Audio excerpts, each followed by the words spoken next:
साथ बहुत से विचार अगर अपने मन में आते हैं और बोझिल हो जाता है मन कभी, तो उसको शिथिल कैसा करें?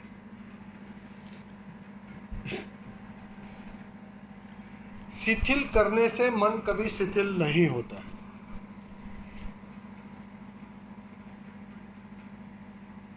तुमने मान लिया कि एक साथ विचारों की बाढ़ आ गई, और जैसे विचारों की बाढ़ आ गई तुम विचलित हो गए। अब तुम एक नया विचार पालोगे कि आप इसे कैसे शिथिल हो जाऊं, मैं इस विचारों से कैसे मैं मुक्त हो जाऊं। और जैसे ही वो ख्याल आया तो एक उलझन और बढ़ गई।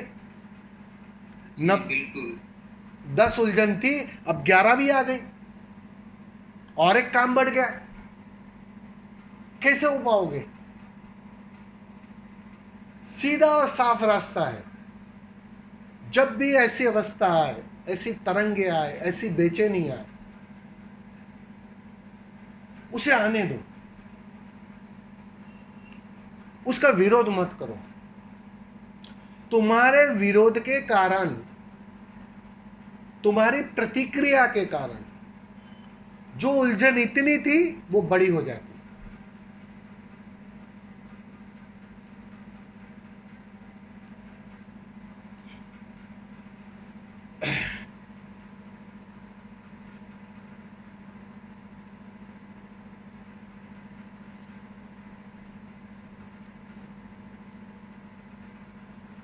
मेरी आवाज आ रही है?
थोड़ा नेट का प्रॉब्लम है आज। आवाज आ रही है मेरी, स्वामी जी जी? स्वामी जी। हाँ, तो स्वामी जी, यही मैं बता रहा था कि जी ठीक करने की जो चाह है ना, वो ठीक करने की चाह सबसे बड़ी बाधा है। करना कुछ नहीं है। देखो, आप ठीक से अगर जीवन के हिस्से को देखोगे तो आप, एक बात तुम्हें दिखाई पड़ेगी कि अगर आप जी रहे हो तो कुछ समय, कुछ पल ऐसे होते हैं जहां तुम बिना वजह आनंदित होते हो, मस्ती में होते हो, बिना कुछ किए, बिना किसी कोशिश के आनंदित होते हो, मस्त होते हो। कुछ समय ऐसा आता है, जैसे तरंग होती है ना, लहर उठती है फिर लहर नीचे जाती है, बिल्कुल वैसे ही ऊर्जा की तरंगे होती है, अच्छे अनुभवों की, बुरे अनुभवों की। तो बिल्कुल कुछ समय ऐसा होता है कि बिना कोशिश के भी तुम ध्यान में होते हो, कम विचारों से होते हो या बिना विचार के होते हो, और कभी कभी विचारों की बाढ़ आ जाती है। अब हमें करना क्या है? हमें इतना ही करना है कि दोनों घटना के गवाह रहना,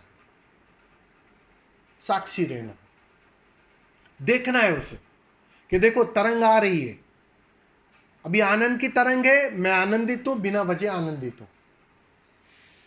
आप देखना 1 महीना रहेगा, अगर 1 महीने के अगर आप ठीक से उसका विश्लेषण करोगे ना, लिखो, किताब के अंदर लिखो, डेट वाइज लिखो उसको, तो आपको एक पैटर्न पता चलेगा कि पर्टिकुलर डेज में, पर्टिकुलर कुछ दिन है, एक हफ्ता है जहां मैं बिना वजह आनंदित रहता हूं, बिना कुछ किए आनंदित रहता हूं।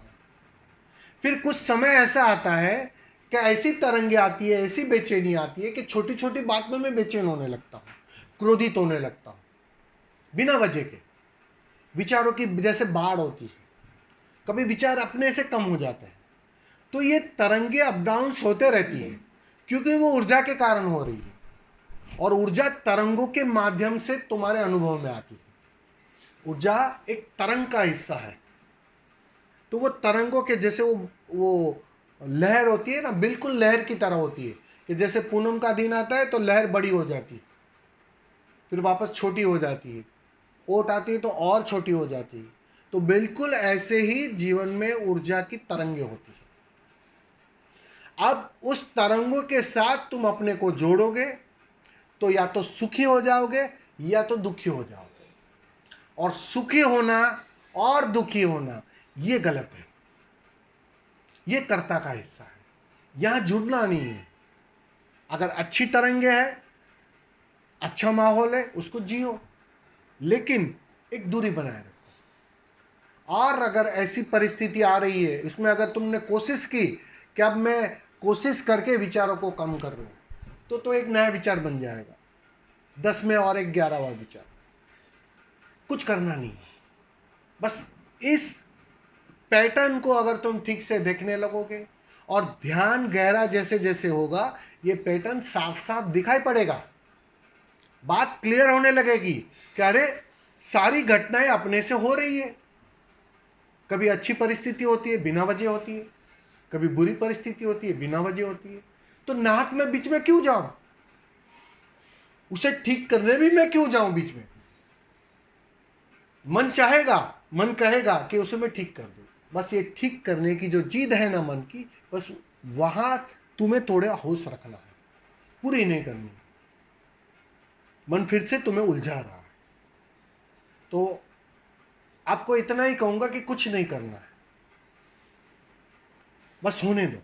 अगर विचार आ रहे हैं, विचारों की बाढ़ आ रही है, बेचैनी बढ़ रही है, तो उसको बढ़ने दो, लेकिन तुम थोड़े दूर रहकर देखो कि देखो आज के दिन जरूरत से ज्यादा बेचैनी बढ़ गई, जरूरत से ज्यादा क्रोध हो रहा है, ये देखो उसे।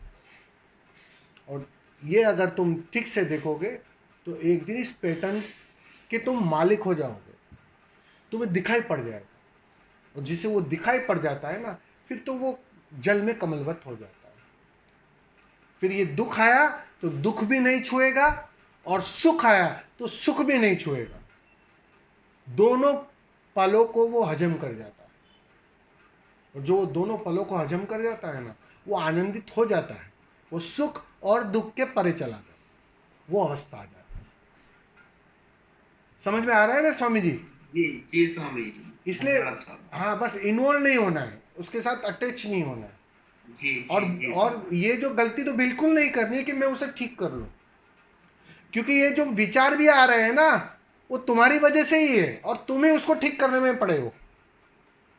समझ में आ रहा है?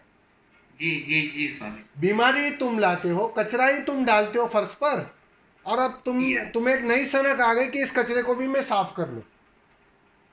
तुम नहीं कर सकते हो, अपने से होगा वो। बस इतनी बात समझ जाओ, हर घटना अपने से घटेगी, तुम नहीं कर सकते हो।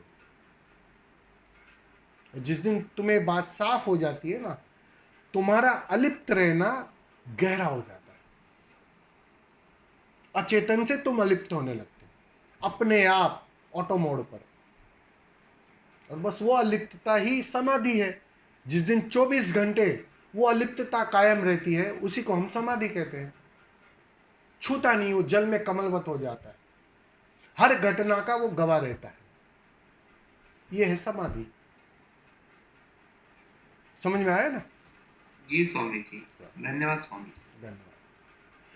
समय तो स्वामी जी प्रणाम। हाँ हाँ, बोलिए। क्वेश्चन पूछ सकता हूँ?